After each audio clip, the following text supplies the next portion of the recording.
Welcome to the Knowledge for Men show. Your life will never be the same. Your level of success will seldom exceed your level of personal development. I want to die empty of regret. I want to die empty of my best work. We don't understand who we are. Instead, we're living out somebody else's narrative. What one man can do, another man can do. If it's been done, it can be done again. Being yourself and being your truest, most authentic self in every moment. If it scares you or makes you a little afraid, do it. Follow your heart and your gut. The first stage, I think, is finding you, like finding out who I am today. Stuff will not work. You will have things that fail. Success is when you're a happy, fulfilled person. How do you define success? It's your life, and you are the creator of the movie script that is your life story. Do you ever feel like you're doing the journey alone? Have you ever felt like that you just need someone to talk to, someone who could bring some perspective into your world?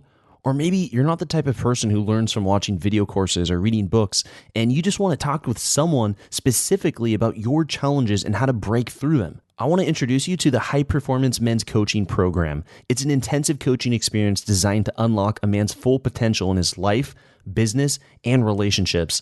Over this past year, I've brought together and trained some of the best coaches in the world to help men step up, stop playing small, and become the strongest versions of themselves. Learn more about High Performance Men's Coaching at kfmcoach.com. Again, that's kfmcoach.com. You are not alone, and we are here to cut through the crap, hold you accountable, and challenge you so that you can make your dreams become a reality. Go to kfmcoach.com to learn more and apply. All right, guys, welcome to the show. I'm here with Charles Chen. He's an internationally recognized celebrity chef and motivational speaker. He is the founder of CharlesChen.tv, a thriving community focused on healthy living, inspiration, and empowerment with over 250,000 subscribers. He's passionate about spreading wellness and vitality. He used to weigh 100 pounds heavier than he is today. He was pre-diabetic and had zero motivation. He's been featured on the Food Network, TLC's Discovery's Travel Food Show, Hulu, and Mind Body Green, among many other major media outlets. Charles, welcome to the show. Thank you, Andrew, for having me. I'm so excited. I'm a huge fan of Knowledge for Men, so thank you. Oh, that's great, Charles. And I mean, how does it feel when I say that? You know, how long ago was it when you were 100 pounds heavier? And how does it feel for me to introduce you and all, just all these accolades where you've been featured? I mean, what is that like? I mean, it sounds surreal. I mean, it was within like 10 years ago, but I mean, all these things are labels. I think what's most important, what's most exciting is about doing quality work and being excited about transforming other people. That excites me, but it is, I think, a lot of hope for other people who are listening that you too can transform your life. Just not too long ago, I was 260 pounds, like laying on my couch doing nothing. And now I can't even keep up. There's so much stuff going on. Excited, I'm passionate. I wake up really, really excited to help others. That's great. Let's dive in now with a favorite success quote. So we start off every show, a favorite success quote or some sort of saying that you've lived by that's helped you on your journey. So what do you got for us? And explain to us what that means. Yes, so there is a quote that I go back to over and over again, and I don't think I ever get tired of it. It is by Marianne Williamson, and it goes, "Our deepest fear is not that we are inadequate. Our deepest fear is that we are powerful beyond measure." Yeah, that's the quote, and I love it so much because I think that's like a really good explanation about how a lot of people feel. So that's something I go back to all the time. So let's break that down. So our deepest fear is not that we are inadequate. Our deepest fear is that we are powerful beyond measure. Yes. So a lot of times we walk around every day not knowing what our true potential is because we're not self-aware. We are acting out of fear instead of acting out of love. And we are scared to tap into that full potential because we might be afraid of how we make other people feel, or you feel uncomfortable when you are activating at high levels of success. So it's like getting rid of all those negative blueprints and transforming your ideal vision of your life and what you think is possible. So going back to your belief systems. So do you think people are naturally leaning towards playing small almost on purpose to avoid the fear of what might happen if they step up and into their strongest self, perhaps?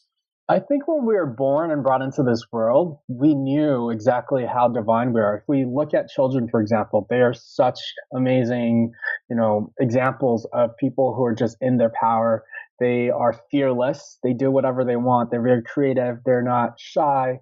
I think we've been conditioned after we go to school or, in society. We try to fit in rather than being authentic to who we truly are. So it's something that we've learned. It's a conditioning. So it's like reconditioning your mind back to that nature and that infinite possibility mindset. Yeah, so I think it's a learned behavior. So we can definitely unlearn it. And what do you think happens to those who don't, and they continue to live in that fear of that they're not inadequate and that they are powerful beyond measure, but they are not actually taking action on that and being congruent? So people who are acting out of fear, you're playing small, you are fed up and tired of the same things over and over, living a very unfulfilled life, maybe not having the most successful or financially stable careers, and your love life is probably lacking as well because you don't know the true nature of your power. So there's another quote that goes along the lines, people only treat you the way that you treat yourself. So if you don't see the true potential in yourself, nobody else is going to see it. A lot of times we're wandering outside of ourselves looking for whether it's validation from outside sources rather than validating within. And once you have that, and once you don't no longer walk outside seeking outside approval. You already know your power, you know your stance, and you know what you're capable of and your value. And that's when you can operate at a higher level. And does this represent a little bit about your story 10 years ago? Is this where you were not fully stepping into who you were? Oh, totally. I mean, I was eating junk food every single day, McDonald's, and filling myself. I was numbing myself. And I think everyone has their own vices, whatever it is that's holding them back. These are tools or things that we use to self-medicate. I just happen to use food to numb myself, to not feel my real emotions, not dive deep and get to the root cause and deal with my emotions. A lot of times we don't want to deal with it. So whether it's alcohol, bad relationships, sex, whatever it is, you find distractions. There are plenty of them outside in the world to numb yourself so you don't feel those emotions, and therefore you're playing small. And that's what I did with food. How long were you numbing yourself for, and what were you numbing yourself from? I was numbing myself from not dealing with my sexuality, not dealing with my parents' divorce. I blame myself for a lot of those things. So reconditioning what those stories were. I didn't know how to deal. So I just gravitated towards food because I'm like, okay, this can actually numb myself for a short period of time so I don't have to feel those emotions. And once I transformed my story and rethought about all those things that happened and told myself a different story, because you can always change your story. And that's what I did. And that's when I kind of stepped out of it. I was like, you know what? I'm sick and tired of feeling like crap and not being of value. I know I have so much more to offer. And I hit my rock bottom. And so what was the story that you were telling yourself, and how did you change it? What did you change it to? So my parents were divorced, and I didn't have the strongest relationship with my dad. He was just kind of always very distant. So, I like a hardworking guy, but like you knew he cared for you, but hardworking, but just didn't open up or wasn't emotionally connected to you. Yeah, emotionally just not available. And I saw that as, I'm not deserving of love. I mean, not deserving. I am not the son that he wanted. All these messages that I told myself. That was a story that I told myself. But as I've gotten older and I've gotten to meet him face to face as an adult and seeing everybody as a flawed individual. But I feel like any negative experience, you can turn that into your most powerful lessons in life. And that's what I did. I started seeing everybody is a flawed individual. So seeing them as whole and seeing them through a compassionate eye of like, oh, this is a person who was hurting and didn't know how to showcase his love in the best of his ability. He did what he could in the best of his ability with what he knew. So no longer blaming myself for like, I am not deserving, and started telling myself I am deserving of love, like I am going to show this person even more compassion and love. And rather than point the finger at all his wrongdoings and start seeing that person as whole, and like, I want to build a relationship with this person in the best of my ability, right? And meet him where he is. Was that a conversation that you had with your father, or was this some internal work that you were doing, or perhaps both? This is a lot of internal. Obviously, we had a lot more conversations, and our relationship's a lot better than how it was before. This was like through meditation. I am a big believer in meditation, and this is through like doing some inner child healing work, going back to that inner child and incidents that I remembered vividly, and like reconditioning and retelling me that story of like, this is what actually happened instead of what, I told myself.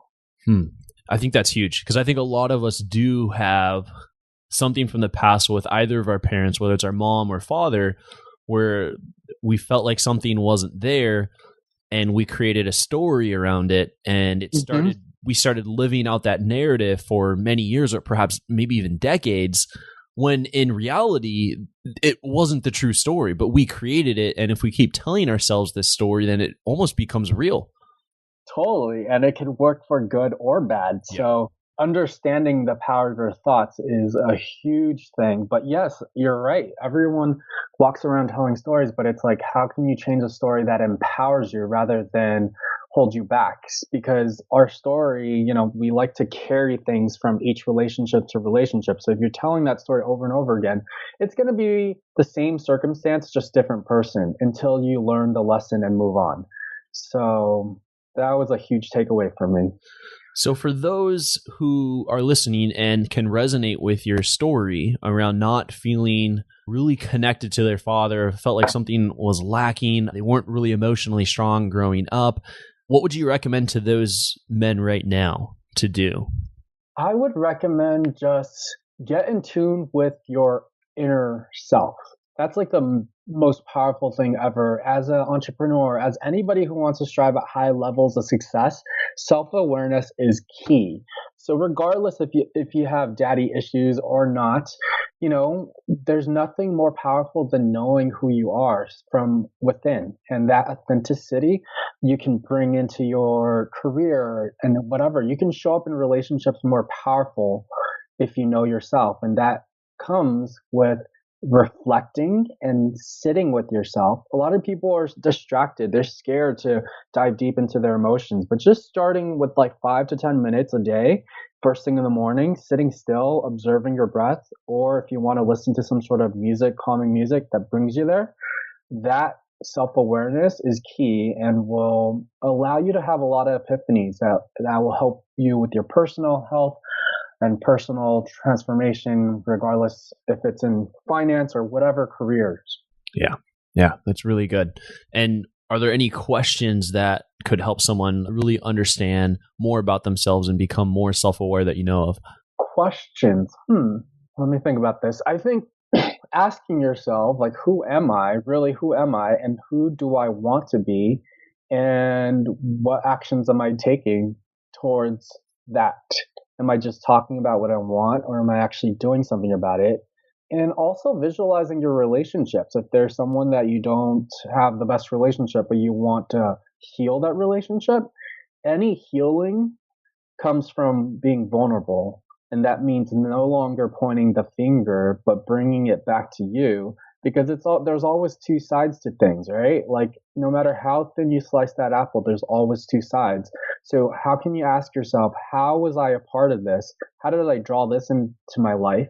And how can I take self-responsibility? Because I think that's really key. If you want to change your life, you got yourself there so you can get yourself out of it. Yeah. And how would you suggest men to be vulnerable without appearing to be weak? Honestly, I was asked a question just a few weeks ago about the new masculinity. Mm-hmm. And I think vulnerability is actually nowhere near weakness. It's almost very powerful to see. If you see any successful entrepreneur, the most successful ones are people who are very vulnerable and transparent. You can feel them. And I think new entrepreneurs are acting out of that emotional intelligence is very important. Yeah, just being in tune with your emotions is okay. It's okay if you want to cry once in a while, but get over it. But it's like, let your emotions out, speak how you feel, don't play a game, even if it's in relationships, like no longer say like, oh, you should have known how I felt. Actually express yourself. Tell the person what you're feeling instead of holding things inside and expecting other people to be a psychic, right? So it's like learning to express yourself. That's something that, we have to see as powerful. It's like clear communication is everything. And that comes from, maybe managing a whole staff, like being vulnerable and showing people appreciation, showing people how much you care about them and how much you value their work and how much, all of that is so important. Absolutely. And what, like in your journey here, when did you have the aha moment when you decided that enough was enough and that you were going to create this physical breakthrough and emotional breakthrough in your life where you go on and lose 100 pounds? And what started all that?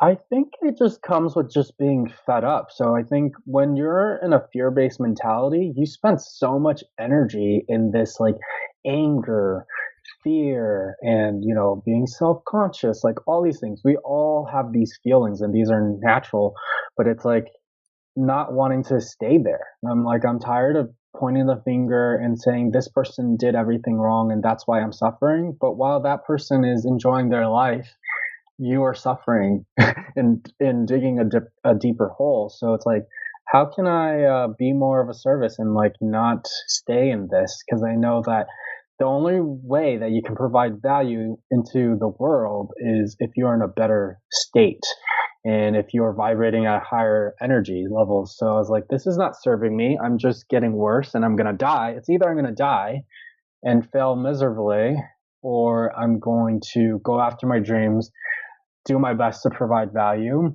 and live a fulfilling life. That's so it's a choice. Was that for you? Did you think that you were going to die and be a failure unless you decided to take action and change your life? That was the story. So I went to the doctors at the age of 16 and I was diagnosed with being pre-diabetic because my family comes from a whole family of diabetes. And the doctor basically said, if you keep going on the way that you're going, I started having heart problems, you're going to die. So that was like a huge wake up call. People on my age were outside playing and I get this wake up call of like, okay, if you don't change your life, that was a very huge thing. I was like, I don't want to waste my life. I want to provide value. I haven't even gotten started. So I was like, okay, the first step before I even help anybody else is got to help myself. And that comes with anything. It's like, if you want to help your friends, there's things that we can do every day to help other people, but you got to help yourself first. Your cup has to be full until you're able to give fully. Did you start the journey and then did you give up a few times, or did you start and just drive and you lost the 100 pounds and how long did it take? How many attempts did it take before you actually hit the goal you wanted? Oh, I failed miserably many times. Yeah, and I think that's what I want to hear.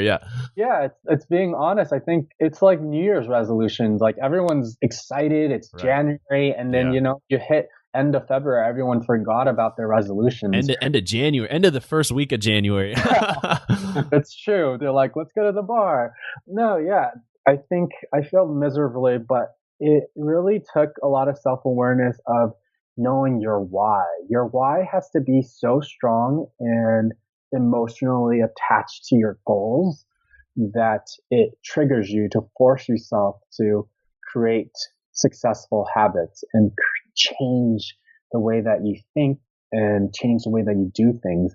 You have to I emotionally hated being where I was. I was like, I felt so much pain there. I was like, I don't ever want to be there. And this could be like someone struggling with their weight or struggling financially. Like, I'd never want to be broke ever again.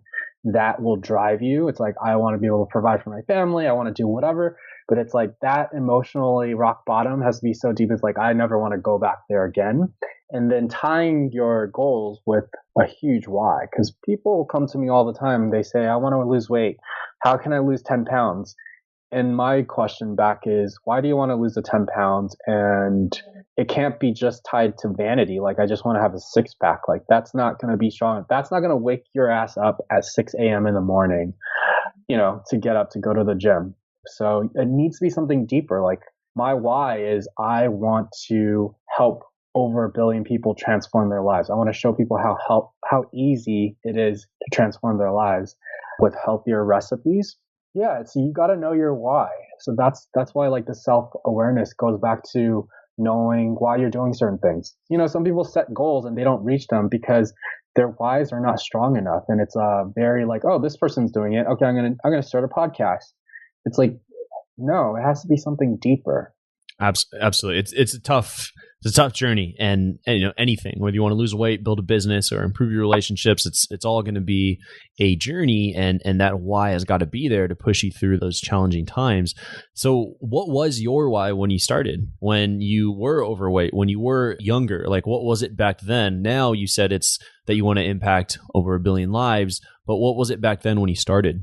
When I started, I remember very clearly, it's just I always wanted to be of service. I think ever since I was growing up, I knew that I was here for a specific reason. I knew that I was here to help others, but I knew that in order for me to help others, I have to help myself. And that was the main thing. It's like, how can you say you want to help someone?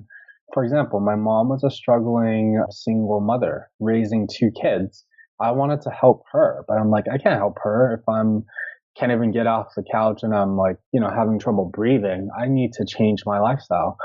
I need to get better. I want to be able to support my mom, like all these things. So that was my why. It's like, in order for me to help others, I have to help myself first. So I'm going to get myself healthy so I feel my best. I can attract more opportunities, and help others with what I learn. That's great. And so, just briefly, what would you say were some of the biggest lessons you learned in losing 100 pounds? Was it like exercising and dieting? There's so many supplements out there. There's so many things available. There's so many different diets. Every 2 weeks, there's a new diet, new magazine with a new diet. What did you come to find on this journey? Commitment. So not just saying you want to do something, because it's like, if you're interested, that's great. It's like, oh yeah, it'd be nice to lose a couple pounds. If you're committed, it's a completely different thing. You commit yourself to different habits, to waking up a certain time, and with commitment comes also balance. So it's like not being overly strict, but like having a balance of a fine line of like, okay, I'm going to eat really healthy for 6 days a week and I'm going to have a cheat meal. That's fine. I think commitment is a main thing. Committing to your goals, whether it's health goals, success, business, financial goals, like creating little success habits of things that you're going to do and creating rituals around them. I think all successful people have rituals. Yeah. I think Benjamin Franklin has a quote. It goes something along the lines of, at the end of your life, you can look back and the quality of your life will be your good habits minus your bad habits. Yeah, so true. And it just surrounding yourself with people who are activating at that high level will really inspire you and have you level up. So your environment is very important. If you're around slackers all day, you're not going to commit yourself to going to the gym at 6 a.m. But if you find those people who are just as committed, keeps you in the same line and forces you to show up every single day.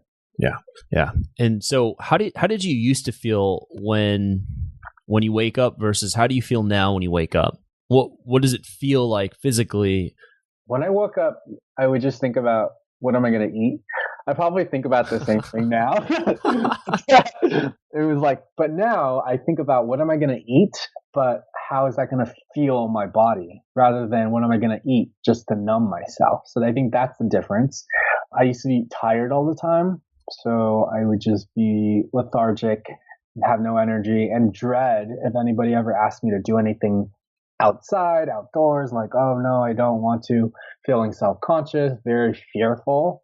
And then now when I wake up, I'm excited. I count my blessings, gratitude. I have a gratitude list. I do the 5-minute journal. I do affirmations.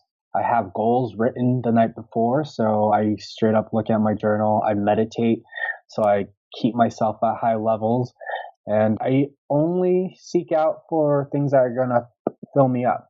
and bring me up rather than drown me, or, and I choose wisely who I hang out with, because they're either going to raise you up or they're going to deplete you of energy. And I only want to surround myself people who lift me higher. Yeah, I was just going to ask, I wonder what your environment was like when you were on that journey, and still are, obviously. There's a quote that comes to mind where it says, "Do you live to eat or eat to live?" I love that. And I don't know if I just came up with that, or because I know there's the whole do you live to work or work to live, and it works just as good here, because I would say in the past few months I've been eating vegan lunches. Wow. And I love meat. I love steak. I love hamburgers. Like, don't get me wrong, I'm still eating meat, but I know the value of eating vegan meals. It's very clear that it's very good for you, and that too much meat, we eat too much meat in Western diets, specifically American diets. And I just seen all the documentaries on Netflix, so I was just like, hey, I'm going to start doing vegan lunches, and then I'll have a juice, like a 100%, organic juice. And how I do that is I just use like a meal delivery service, so that I don't have to make it, because I don't know how to make these weird vegan dishes. I don't know where you get all these ingredients, and I don't have the time to do it, because I'd rather just make a regular meal. But I do this meal plan, and it basically, because I paid for it, it forces me to eat those vegan meals, and they actually are good. I just don't. I just do want meat, so I usually eat meat in the evening. But I notice huge. Like, during the day, I am feeling great. I'm not full. I'm still a little bit hungry, but I'm definitely not starving. Mm-hmm. But I notice just a lot of energy during the day, rather than crashing by around this time, 2:30. I'm still feeling great. And I just feel like I'm very mobile. Like, I can move. I feel like I can focus on what I need to focus on. And sometimes the vegan meals aren't good. Sometimes I'm eating it and I'm like, why am I doing this? Mm-hmm. But I just explained why I do it, because I feel great. I feel great all throughout the afternoon, and I'm not crashing. And so, just coming back to that quote, do you live to eat? Like, do you just look forward to lunches and dinners to eat food out of pleasure, although I love food and meat? Or do you eat to live, so that you can be more productive and get more done and have the best of both worlds? For sure. I love that. Seeing food as energy and fuel for your body. Because if you really think about it, everything that you put into your body is just energy. Everything you put into your thoughts and your mind is also energy. So, foods that are cleaner, like organic, fresh pressed juices, high vibrations. So there's this doctor in Japan. His name is Dr. Emoto. He studies the chemical, like molecular structure of waters that has been exposed to affirmations of hate, or like negative music or whatever. Like, someone's just saying affirmations like, I hate you. You can see it like broken up into like really ugly structures. And another, water structure is that's been like prayed with love and like good classical music and things that are really high vibrations. It's like a beautiful structure, molecular structure. And it's the same thing with food, because a lot of food is water based, right? So there's this scientific Kirlian photography where you can actually test the energy levels of your food. If you take a picture of a broccoli under the telescope, broccoli that is a little bit more raw and less cooked is higher vibrations. So salads and things that haven't been overcooked and processed are higher vibrations. So it's like seeing that was huge for me, to be like, it was a great epiphany of like, wow, food is really energy. So athletes, you talk to athletes who are eating really, really clean, doing really good, they feel energetic, inspired. Speakers who do this, they get less sickness and more days. And I say, like, this is the diet for hustlers. Like, if you want less days off, recovering from sickness, or being, recovering from drinking last night or whatever, it's like you want to activate at higher levels so you don't lose out on those opportunities, and that you're always prepared. So when you get that phone call, you're like, yeah, I'm ready. Let's go. And you're talking about a whole food, plant-based diet. Is that what you're suggesting here, as foods with higher vibration? I actually don't promote a dogmatic approach to food. I'm a very balanced person, but yes, more fruits and vegetables are great. I eat fish. I eat high quality meats, but I just think that, in moderation, everything in moderation, but just knowing where your sources are coming from, less fried stuff, all of that, less processed. But as long as you're getting good quality ingredients, I think you're good. That's great. What would you say are the most common mistakes, maybe do's and don'ts that people make when they try and eat to have more energy or when they're trying to lose more weight and get in better shape? I think counting calories, overly obsessing with like counting calories. I know like girls or guys who are like, oh, how many calories? Like they start obsessing over things and it creates such negative thought patterns that it doesn't matter really what you're eating anymore because you're creating such judgment around food. And I think that's very unhealthy too. So looking at health from a holistic approach rather than being too nitpicky and like controlling, I think is a bad thing too. Yeah. Anything else? What else? Juices or smoothies. It's just like lower sugar. I think a lot of people crash on sugar and drink too much sugar. There's sugar in everything. So just watching your sugar content, even if you're having fruit, watching your doses of fruit, sugars, because those also turn into fat. Yeah. Yeah. And by the way, we're talking about, eating healthier meals. And I mentioned eating vegan. And for some that could sound, hey, this is not, what is this, a men's show? What is this? This doesn't sound very manly. And so my response to that is, what 100% is not manly is when you're overweight and you can't get an erection, or when you don't have the ability to maintain, or you have premature ejaculation in bed. A lot of this is associated with lack of diet and exercise. It's 100% certain. Doctors are saying that when you're eating healthier, when you're exercising, your blood's flowing, you're feeling great, that you're going to have better sex in bed. And so I think that is as masculine as it can get, is when you can perform and have a healthy sex life and satisfy your partner. Yes, you last longer if you eat more plant-based foods. You do. Yeah. And you have more energy to enjoy the whole experience. And so I said that to someone and he's like, oh, good point. And so I'm sure many are thinking that when I say I'm eating vegan lunches, it's like, doesn't sound masculine at all. Well, I'm in it for the productivity. I'm in it for the energy and the vitality that it gives me, and I really don't care what foods I have to do to make that happen. And it just so happens a couple of vegan meals can really help out with that.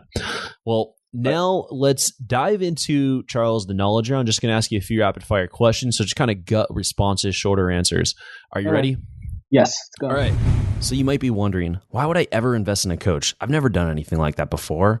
Well, it's going to shorten your learning curve and save you the time that it would take to achieve your goal. You can avoid making mistakes that you would otherwise make. You'll get more results because everything will be tailored to your specific needs and challenges. The coach will hold you accountable so you can't procrastinate, so you can't be lazy, so you can't say, I didn't have the time.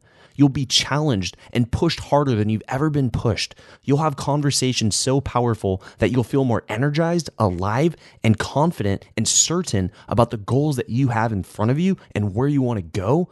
Most importantly, where you want to be. You'll go farther than you've ever gone before when you have a coach. If you want to learn more about our high performance men's coaching program, go to kfmcoach.com. Again, that's kfmcoach.com to learn more about our high performance men's coaching program. You have got to understand that every successful person in the world invests in coaching to go from good to great. And if you're already a high achiever, then how much more could you achieve if you had a high performance men's coach at your side to push you even further? Go to kfmcoach.com to learn more and apply for our high performance men's coaching program. Again, that's kfmcoach.com.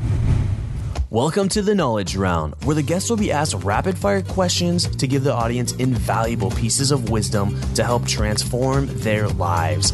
Starting in 3, 2, 1, showtime. What advice would you give to someone who's feeling really lost and kind of unsure of their purpose, really kind of lacking a sense of direction in their lives? Go outside in nature. Get outside of your bubble because you're stuck in your own little rut. So go outside, observe nature. What was holding you back from becoming the man you are now today? My judgments and me pointing fingers at someone else rather than taking responsibility. And what would you say are 3 of your most influential books, either personal development related or health related, that have helped you on your journey, and why? Think and Grow Rich, changing your financial blueprint, changing the way that you think about how you communicate with other people. That was a huge one. I go back to that over and over. Another one is The 4 Agreements by Miguel Ruiz. It's super simple. It's an easy read. You can read it in an hour, but lifelong lessons, really powerful, big recommendation. Another one is A Return to Love, and that's by Marianne Williamson. I think that was super powerful. It's just how forgiveness can heal so much. I'm going to give you 4, so one more. All right, great. I like books. Turning Pro by Stephen Pressfield. Okay. By changing your habits from amateur to seeing yourself as a professional and having professional habits. That was a huge one. Yeah, so that's a whole series. He's got The War of Art and Turning Pro, and then Do the Work, which I like. Do the Work. That's just the title of the book. And when did you feel like in your journey that you turned from amateur to professional? When did you make that mental shift? So the whole idea of like me transforming my life and starting the website, at first it was just a hobby. I was like, oh, wow. And then I started getting more traction and people were actually reaching out for interviews. I was like, wow, I can actually turn this into a career. I left my job. And from there and there, I was like, I'm no longer an amateur. This is not a hobby. This is my career. I'm going to do this full time. And I read that book. I was like, okay, I'm going to have professional habits rather than amateurs. I'm going to strive to be the best rather than just to be in the game. I think that's a huge distinction there. I'm going to strive to be the best. I want to strive to be world class rather than just strive to be someone who's doing this for right now. And maybe I might not be doing it, which is, you can sense when someone's in it for just right now versus someone who's in it. Like, this is what they do. This is who they are. Yeah. So you're no longer affected by little, things that you hear. You're distracted. If you see people, colleagues in your field making little gains, like, you should be proud of them. Like, you're not competing with them. You're helping so many people, but you look at the bigger picture. A lot of people are just running sprints and not marathons. Like, really look at the big picture and like, how do you want to show up? What's your integrity? And making sure that everything aligns. That's huge. I like that. Really good. Glad you brought those books up. And now this question here is more of a scenario. Charles, imagine you had 60 seconds with your 20-year-old self. If you could envision what he is doing personally, professionally, where he's at, maybe in relationships, his health, knowing what you now know today, what would you tell him to do and what would you tell him not to do? I would tell him to read as many fucking books as you can. Travel as much as you can, talk to as many people as you can, be a sponge. I think people think they know it all, walk around, show up in a room and be the person that knows nothing, but be curious and just talk to people, ask questions. You'll get very far. That's great. I love that. And would you say is that related to your philosophy on life and success? Yeah, I think it should never change. They always say like the novice, just be a novice monk. Like just go into situations, even if you have some like success in some certain field. I want to be the dumbest person in that room, and I just want to learn as much from other people's experiences. Yeah, instead of just talking about what you're up to, ask people what they're doing. Right. What do you think happens to those who fall into believing they are the master and are above other people? I think it's like that new book. I haven't read it yet, but what is that new book with the ego? Ego is the enemy? Yes. Ego. Yes, Holiday. I haven't read it, but I heard great things. The same thing. It's like your ego gets in the way. Get out of your own way. That's a huge takeaway too. Every time something happens, I'm like, you need to get out of your own way. Take a step back. Don't react right away. And that's where the meditation comes too, because you're very self-aware and you know how to step back instead of reacting to someone's madness or something. Yeah. And sometimes that stillness is really a part of being a stronger man, whereas the man might want to act on the anger or the energy that is there right now, and it might not really represent who you are. Rage could come out, and I think being a stronger, grounded man is about being able to control the wild man inside of you. And because we all have it, and so do women. There's a wild woman inside, or I think we can all experience at some point in our lives when a woman saw a completely different person, and also with a man, you can see this other side, or it's like a trigger. And being strong and grounded is sometimes being able to be still. There was this talk by it was a commencement talk by a Navy Admiral McRaven, and he says like one of the things he learned, he was training to be a Navy SEAL, is to remain calm, and even in your darkest moments, he's talking about in war, when all things seem to be failing, when everything is going wrong all around you and there is chaos, to remain calm and to be still and remember your training. And I think for men, I think that is a strong testament of how grounded you are when something happens and you're able to remain calm and come back to the position. Don't ignore it, but come back to it from a position of strength and courage and vulnerability to really show up as the strongest version of yourself, the most authentic you.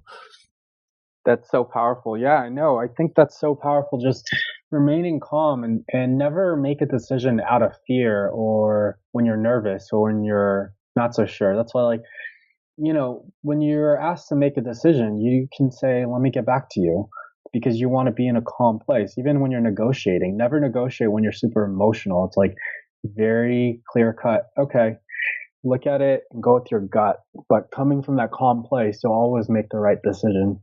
This reminds me a little bit about being a little more stoic in some of those situations where you're not coming in it overly. It's not an emotional outburst. It's more you're coming from a place of just really looking at what's on the table here and making the best decision from there.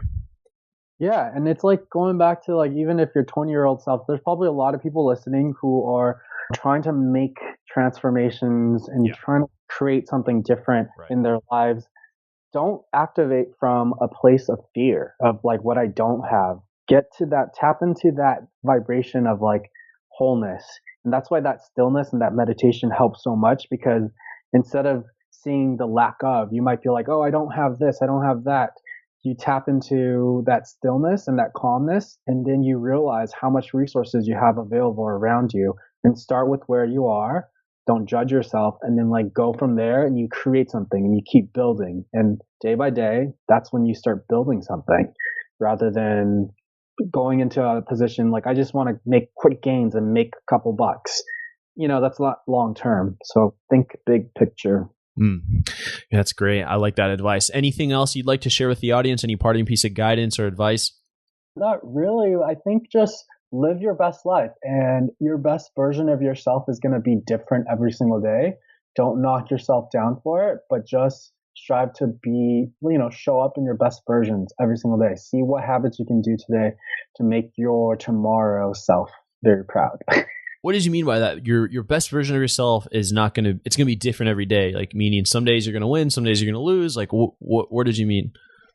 What I meant by that is that, life throws you curveballs. You're going to be hit with different circumstances. Entrepreneurship is not easy. You're going to have high gains sometimes, and then you're going to have low gains. But it's like not judging yourself based on those things, but playing the long haul and, just patting yourself on the back and like, all right, keep going. But as long as you're producing actions every single day and you're planting seeds, you're good. But don't only look at what you reap instantly, because everyone wants things fast. But it's like you plant little seeds and you keep planting it and fostering it and giving it what it needs. And then soon you'll have something bigger. Yeah, I like that. Yeah, everyone's trying to reap. It'd be like if you planted a tree, you're hoping that it bears fruit in a couple months. I was just at my buddy's house, and he just got it, and it came with a bunch of trees, and he was telling me these are avocado trees, and I was like, where are the avocados? And he says it only comes every 2 years. It skips a year, and so it doesn't always, you can't reap from it all the time, but you still have to take care of it and prune it and churn it, even though it's not actually going to give you anything this year. Yeah, it's so true. And going back to like how observing nature, anytime I'm like, down about something or something's not going right, I just go hiking, go back in nature, observe. There's like a great quote, like, a plant doesn't try to be a plant, it just is. So it's like embody that stillness of like, you are what you are instead of trying to be. You're not trying to be anything, you are. So that was like powerful. That's very powerful. When you say you go out into nature, you said you do hikes. Do you travel? Do you go out? Like, is it like you're, the movie Into the Wild, like you're out there in Alaska by yourself? Like, what do you mean? Are you just going for, going for a run in the park? Like, what do you mean by that?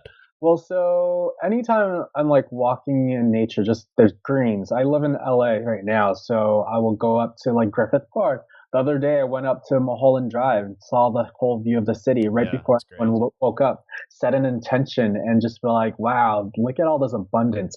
Look at all the resources. Look at all the opportunities that are here at your hands. Like, let's do something great.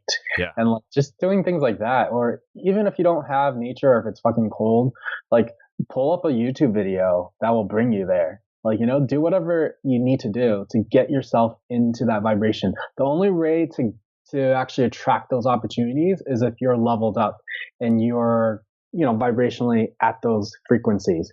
That's the only way you're going to attract those things back into your life. So it's like, if you're surrounding yourself with negative relationships or things that are drawing your negative energy down, you're not going to be ready when those things come. Yeah. And especially if you're someone who is in a cubicle all day and then you get in your car and then you go home at night and you're not really seeing that nature. I think just when you're out in the open, it just feels right.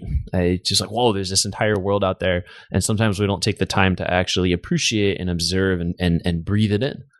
Mm-hmm. So beautiful. Really good. Now, Charles, what's exciting you now today? What's getting you out of bed in the morning?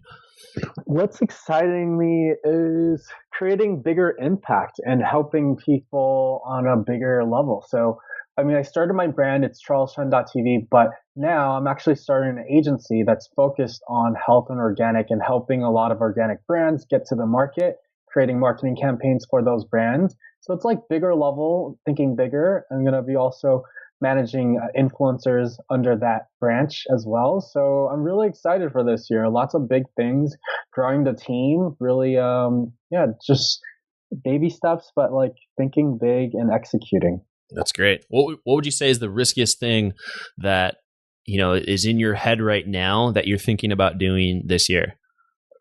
Riskiest thing? That's a great question. Let me think. I don't know. I don't focus too much on the risk because that's putting too much energy on the fear. You know, I think I go into every new project with the mind of what value it can bring. That's the first thing I think about. How big is this value? If that value is big enough, I'm going to do it. I don't care what the risks are. I'm just going to figure it out because I know how much people it can impact. And I think that's changing. You should change. Yes. And when you go to business school, I think a lot of people just teach you, think about all the risks that will happen. And that's why these people come out of school not doing anything and they're scared out of their minds to start anything. So think about what you want to do. And if the value is there and utilizing your resources, and you'll figure it out. I like that. What value does it bring versus what risk is here? Mm-hmm. And just changing that pattern. Well, that's great. And so for all the listeners, you can follow up with Charles Chen, charleschen.tv. That's CHEN. Or you can simply go to Google, type in Charles Chen. It pops up right up. Yeah, it's right there. And is there a book in the making?